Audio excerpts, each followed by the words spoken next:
Yo, hello guys, welcome back to my channel. Kali ini kita bakalan membahas tentang pertanyaan ateis lagi teman-teman yang berhubungan dengan biologi. Jadi, gimana pertanyaannya? Oke, jadi dalam Al-Quran itu kan menyebutkan bahwa semua makhluk itu diciptakan berpasang-pasangan sama Tuhan, ya kan? Ya, kalau lihat itu secara umum memang makhluk-makhluk itu berpasangan. Contohnya itu kayak burung, mamalia, ikan, itu kan ada jantan sama betina, teman. Terus yang komen itu bilang, tapi kan tanaman, bakteri, dan jamur nggak memiliki pasangan kan? Hmm,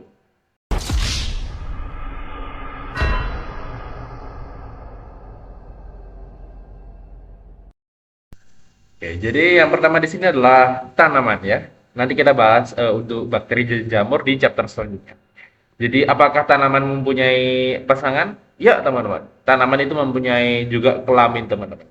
Seperti contohnya spesies tanaman primitif seperti lumut dan pakis itu menggunakan sel sperma dan sel telur kayak hewan teman-teman ya. Ada sel jantan, sel betina gitu. Kemudian tanaman yang semi modern seperti pinus dan cemara, mereka mulai memodifikasi cara kawin mereka dengan cara serbuk sari semi sperma untuk membuahi sel telur. Kemudian muncul tanaman paling modern yang biasanya banyak kita kenal teman-teman. Kayak pisang, kayak melon, pokoknya tanaman yang bisa berbunga, teman-teman. Itu mereka udah nggak pakai sperma lagi ya. Mereka itu memakai serbuk sari sejati, teman-teman, untuk membuahi sel telur betina. Namun mungkin kalian ada yang berpikir kalau bayanginnya gini, satu tanaman, satu individu itu memiliki satu jenis kelamin kayak manusia gitu ya. Satu tanaman memiliki jantan, atau mungkin tanaman lainnya memiliki betina gitu. Enggak ya teman-teman. Kadang itu satu individu memiliki dua kelamin sekaligus.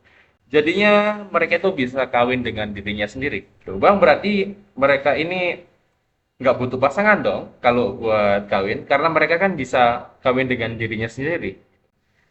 Namun teman-teman, mereka itu masih dapat kawin dengan tanaman lainnya teman-teman ya. Dan bahkan lebih bagus itu untuk tanamannya itu kawin dengan tanaman lainnya daripada kawin dengan dirinya sendiri. Ini karena memiliki fungsi bahwa kalau tanamannya itu kawin dengan diri sendiri, itu keragaman genetiknya itu rendah teman-teman. Nah, sedangkan kalau kawin dengan tanaman yang lain, nanti keragaman genetiknya itu tinggi. Sehingga ini meningkatkan chance untuk survive di alam karena ketahanan untuk melawan penyakitnya lebih kuat karena keragaman genetiknya lebih tinggi. Jadi seperti itu. So, kesimpulan dari chapter ini adalah tanaman masih tetap memiliki pasangan, ya. Oke, kita lanjut ke chapter selanjutnya yaitu bakteri dan jamur.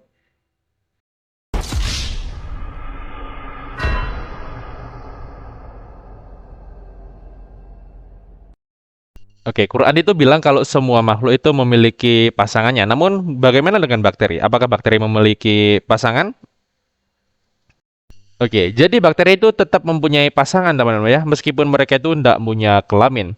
Jadi mereka itu dapat berpasangan dengan cara konjugasi, yaitu sejenis perhubungan badan namun versi bakteri teman-teman. Jadi ada bakteri satu itu mentransfer materi genetiknya yang bernama plasmid. Itu ditransfer ke bakteri lainnya teman-teman. Dengan cara konjugasi. Kemudian ada ya cara kedua teman-teman, yaitu dengan cara bakteri itu mengambil DNA dari alam. Jadi ketika ada bakteri yang udah pecah, udah lisis, itu DNA dari bakteri yang mati ini bakalan tercerai-berai di alam, teman-teman.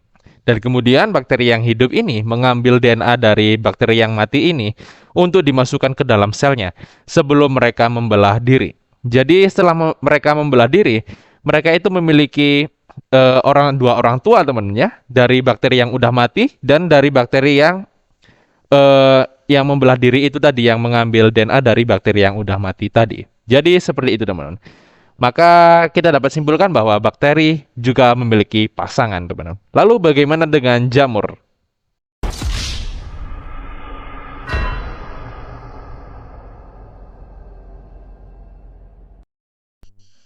Oke, chapter tentang jamur. Apakah jamur juga berpasangan? Iya teman-teman, berpasangan. Kita mulai dari, jadi jamur itu awalnya itu kan dari spora. Spora itu nanti berkecambah menjadi hifa teman-teman. Hifa itu adalah selnya jamur. Hifa ini ada dua jenis teman-teman, hifa plus dan hifa minus. Hifa plus ini nanti bertemu dengan Hifa minus. Jadi dia itu bergabung menjadi satu. Setelah bergabung menjadi satu itu istilahnya menikah ya teman-teman. Jadi berpasangan. Berpasangannya itu pas di sini. Itu disebut sebagai konjugasi.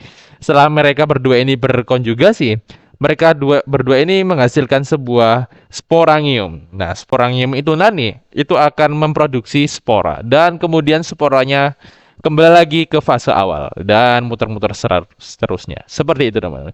Jadi jamur itu tetap mempunyai pasangan.